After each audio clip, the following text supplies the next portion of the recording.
That cross on the top of a volcano wasn't a Christian cross. It was the symbol of a strange, pagan, rather frightening religion called a cargo cult. And in the Pacific, it happened in many different places. It happened here in Fiji. It happened 1,000 miles to the eastwards that way in Tahiti. It's happened up in the Gilbert and Ellice Islands up there. It's happened in the Solomons up here. And it's also happened here in the New Hebrides. And in the island of Tanna, such a cargo cult is going on at this very moment. Tanna is a place where missionaries have been working for a very long time. Over 100 years ago they were there, and up to 30 years ago, most of the natives of Tanna attended the Presbyterian Church. Now, nearly all the natives of Tanna believe in this strange man who will come and will bring all the cargo, and they call him John Frum.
Tanna is a very fertile island, and there are quite good dirt roads linking the plantations. We traveled in a truck lent to us by one of the traders. But you can't go far in Tanna before you see signs that there's something very curious indeed going on in the island. These gates, the palisade, and the cross were all painted brilliant red.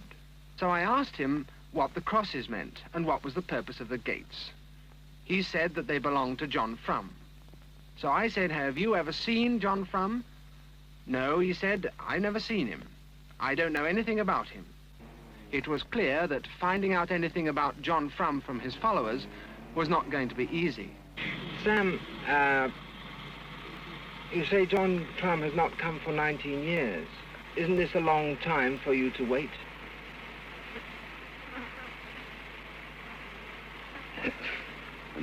No, I can wait. It's you waiting for 2,000 years for Christ to come.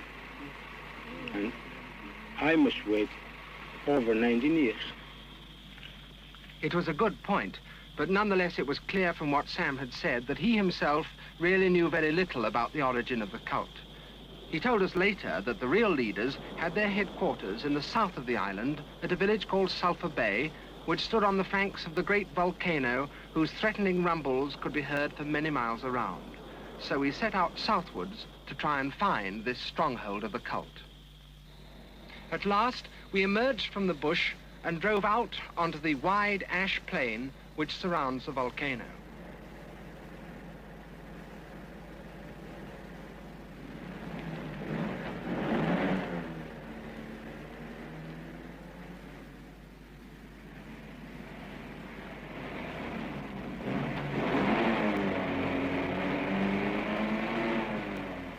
Bob Paul had told me that a scarlet cross had been erected on the topmost lip of the crater, so we decided to climb the ash cone and have a look at it.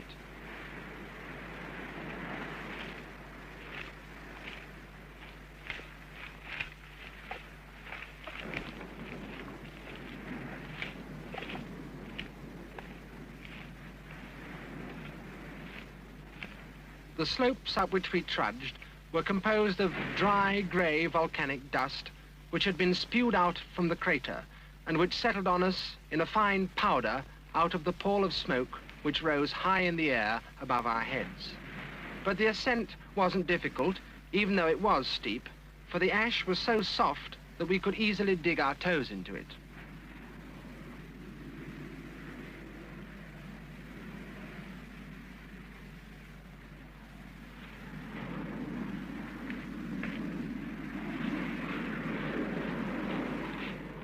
The cross had once been painted scarlet, but much of the paint had been worn off by the wind and the sulphurous smoke which belched up from the crater 500 feet below.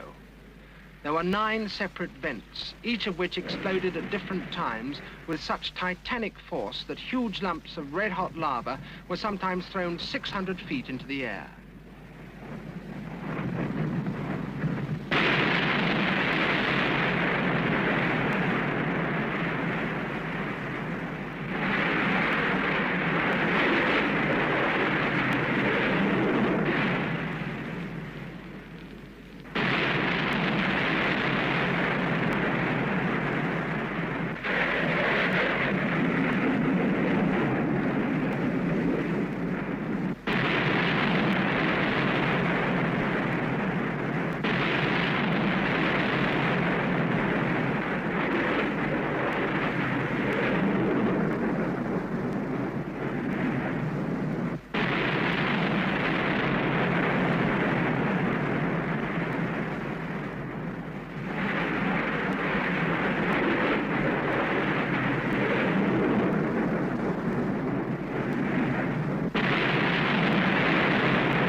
On the southern side of the volcano, overshadowed by the huge clouds from the eruption, we came to the village of Sulphur Bay. And then on the last day of our visit, Namba said something which showed quite clearly that he was either a rogue or a madman. I see you put a cross on the volcano. Why do you put a cross there? He got man inside the volcano. I look see he got man inside. There's a man inside the volcano.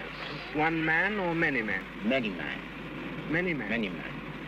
Men belong John Frum? Yes. John Frum. Are they soldiers? Got many soldiers there. Many soldiers inside the volcano? Yes, here, inside. Okay.